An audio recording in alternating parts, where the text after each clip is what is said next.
Lakers fans. You've met them. Loud, everywhere, usually in vintage Kobe jerseys, and they think they personally contributed to the 17 championships. Lakers fans are your uncle who peaked in 2002, owns a framed picture with Magic Johnson, and thinks we signed LeBron. Meanwhile, they live in Milwaukee. These people survived Smush Parker and think that earns them eternal basketball nirvana. When they miss the playoffs, it's the league is rigged. When they win, it's we're the most storied franchise. Pick one. Celtics fans. They act like they invented basketball. Every time you criticize the team, a Celtics fan rises from a tomb in Larry Bird's driveway to remind you they have 17 banners, most of which were won when the league had 9 teams and plumbers guarding Wilt. Their identity is just yelling defense while eating clam chowder. Tatum drops 40, he's the MVP. Shoots 3 for 19 the next game. He's young, bro. They chant, beat LA in their sleep, and still think Danny Ainge was cooking in 2018. Knicks fans. These are the people who built a religion around one playoff win in a decade. Knicks fans are like that guy who got friend-zoned in 2011 and still thinks she'll come back. They treat Madison Square Garden like it's the Roman Colosseum, but forget the home team's been getting eaten alive for 20 years. Bing bong was a cry for help. They'll scream, New York basketball is back, after beating the Pistons in February. Cut to Knicks fans after Game 3 loss. Joker dancing on the stairs. Warriors. Fans, 2 types. Day ones who watched Monta Ellis and light candles for Andris Biedrins. And tech bros who became fans in 2015 and now yell strength in numbers while coding in Python. These fans think ball movement is a spiritual experience. Steph is their messiah, Draymond is their emotional support animal, and they think Jordan Poole just needed more vibes. They got so used to winning, now a 6 seed feels like poverty. And if you say anything bad about Steph, they'll dox you, your grandma, and your pet iguana. Bulls fans still trapped in 1996. They've got a shrine to Michael Jordan in their garage and think 6 rings still scares people. Newsflash, it doesn't. Bulls fans are like divorced dads, living off one prom photo. They talk about the dynasty like it just ended. Meanwhile, they're watching Zach LaVine put up empty 27-point games while going 38-44. And every offseason, it's Lonzo's coming back, like it's a Marvel post-credit scene. Spoiler, he's not. But keep telling yourself the ghost of MJ is coming to fix it all. Heat fans, they don't show up until the second quarter, leave in the fourth, and still claim to be elite. Heat fans treat basketball like bottle service. If it's not flashy, they're not interested. They love talking about Heat culture, like it's some ancient martial art, when it's really just yelling at rookies until they cry and making Eric Spoelstra do 99% of the work. And every time they lose, they blame the refs, the altitude, the color of the basketball, or global warming. Suns fans, they went from nobody cared to nobody cares again, real quick. These fans thought the bubble run made them contenders for life. Book dropped 70 in a loss, and they printed it on t-shirts. They worship Steve Nash like he cured polio, and every new season is, this is our year. Bro, your year was 2021, and Giannis erased it like it was written in pencil. Kevin Durant joined, and they still got bounced like a toddler at a trampoline park. They're basically the NBA's version of false hope with a tan. 76ers fans, Philly fans are either booing their own team or climbing a streetlight. There is no in-between. They'll defend Embiid like he's Rocky Balboa, then turn on him if he gets injured in April. James Harden ghosted them like it was a Tinder date. Ben Simmons? Don't bring up his name unless you want to get shanked with a cheesesteak. These fans will throw batteries at Santa but cry when the team loses Game 7. Beautiful chaos. Mavericks fans. They think Luka Doncic walks on water, and to be fair, he kinda does. But these fans have no chill. Luka drops 49-12-9 in a loss,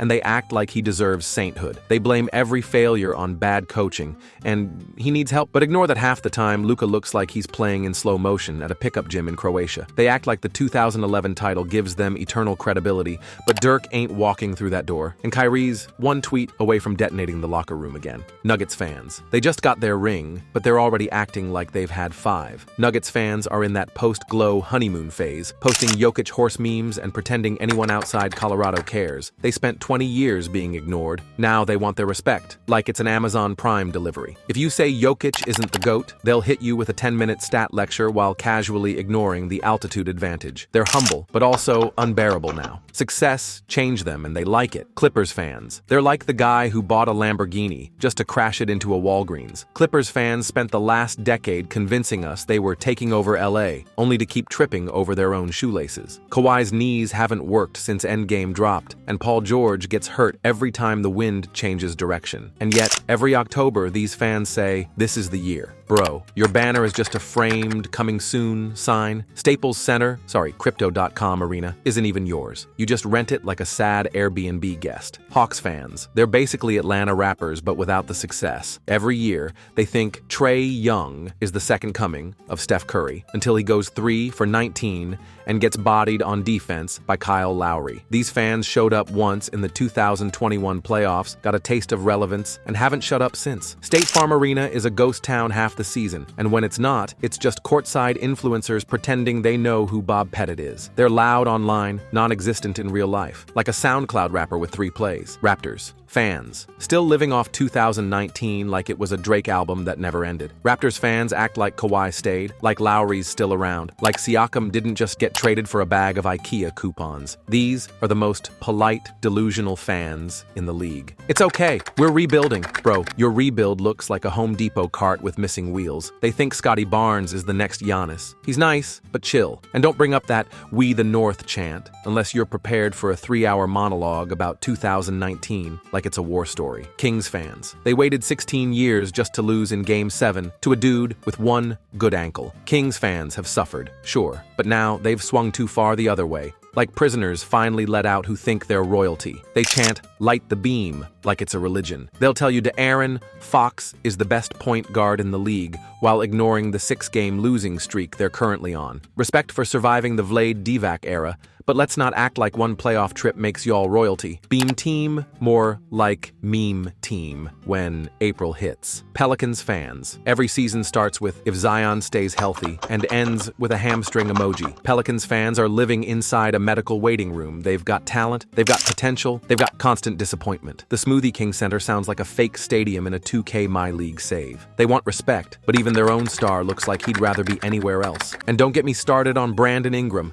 Guy plays like he's allergic to passing. This fan base is trapped in a cycle of hope, hype, and immediate regret. It's poetic misery. Jazz fans. Oh man, Jazz fans are like the HOA of the NBA. Strict, defensive, and probably mad right now. Their biggest flex is that they were good during the Stockton and Malone era, aka the time when cell phones were bricks. They had Donovan Mitchell and Rudy Gobert and turned it into absolutely nothing. Their arena sounds like a church until someone gets fouled, then suddenly it's a courtroom drama. Utah fans think defense is a personality trait and still believe Karl Malone was misunderstood. Buddy, just take the L and stop defending the least defendable franchise in history. Timberwolves fans. They've got the NBA's version of a stepdad support group. Cat cries on the court, Rudy Gobert is an overpriced virus delivery system, and Anthony Edwards is literally dragging this franchise with one arm and 3 memes. Timberwolves fans have been through pain, trauma, and KG flashbacks. They finally make the playoffs and punch walls, literally. This fan base is like a lottery ticket with one number scratched off, close but cursed, and they'll never admit it, but they low-key know the minute Ant leaves, it's back to Ricky Rubio mixtapes and moral victories. Pacers fans basketball was invented in Indiana. Unfortunately, greatness wasn't. Pacers fans are like history teachers, always bringing up the past, always bitter, and stuck in black and white footage of Reggie Miller hitting a 3. Every year it's like, we've got a solid team. Yeah, solid enough to lose in the first round and draft another dude named TJ. Nobody hates the Heat more, but nobody remembers them either. Tyrese Halliburton gave them hope, but let's be real. He's one triple-double away from becoming a trade rumor. This team's a Wikipedia page. Interesting, but nobody reads it. Hornets fans, plus why? Just why? These are the most emotionally numb people in basketball. They've seen the team get relocated, renamed, rebuilt, and still lose 50 games. LaMelo Ball is the only fun thing they've got, and he's made of glass and bad fashion choices. Every draft pick turns into a G League mystery box. These fans act like the teal throwbacks give them clout, but nostalgia doesn't win games. Hornets fans are just happy if nobody gets arrested that month. Michael Jordan sold the team and they still have no identity. It's like rooting for a haunted Chuck E. Cheese. Magic fans, the NBA's most patient cult. Magic fans keep talking about potential like they're waiting for a prophecy to come true. Paolo Banchero is nice, Franz Wagner has promise, and yet nobody can name their starting 5 without Googling. Orlando fans fans live in the past, thinking every rookie is the next Dwight or Penny. But the reality? This team is just a funky 2K simulation that won't load. Half the arena is tourists who think they're at a Disney show. We're building something special, they say. Bro, you've been saying that since Jameer Nelson. Grizzlies fans. They went from underdog darlings to the NBA's most punchable fan base in record time. Memphis fans acted like they were the 2017 Warriors just because Ja Morant did a windmill in January. Then he brought a gun to Instagram Live like it was GTA side mission. The fan base was yelling,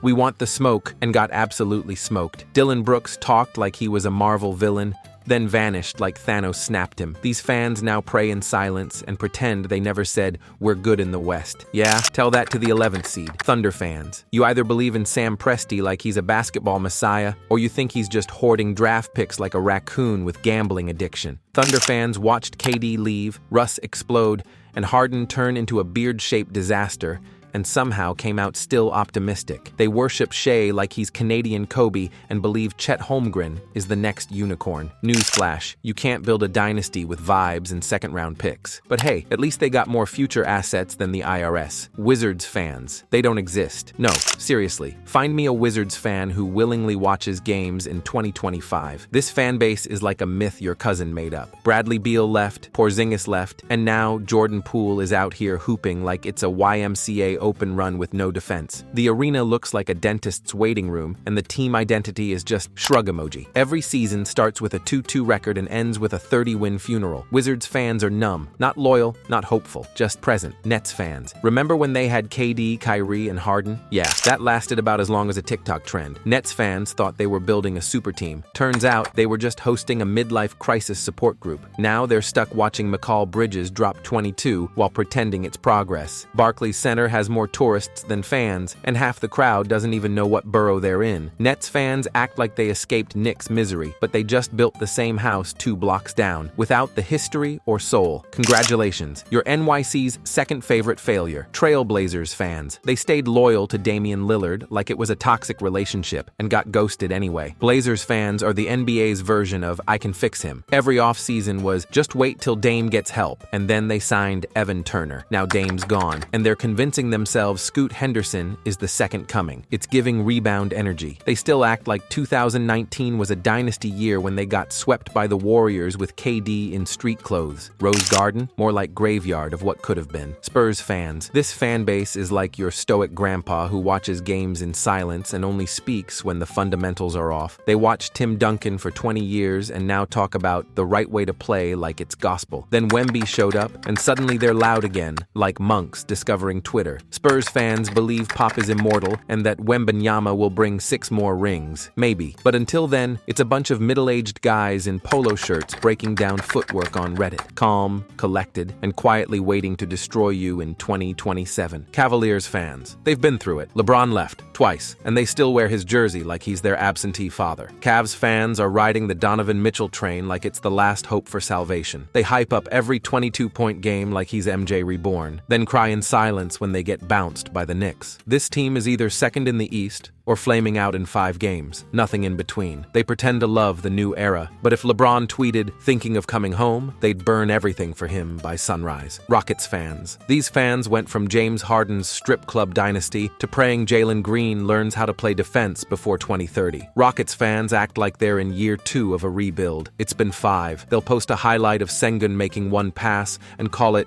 Jokic Jr. Every draft pick is the next savior.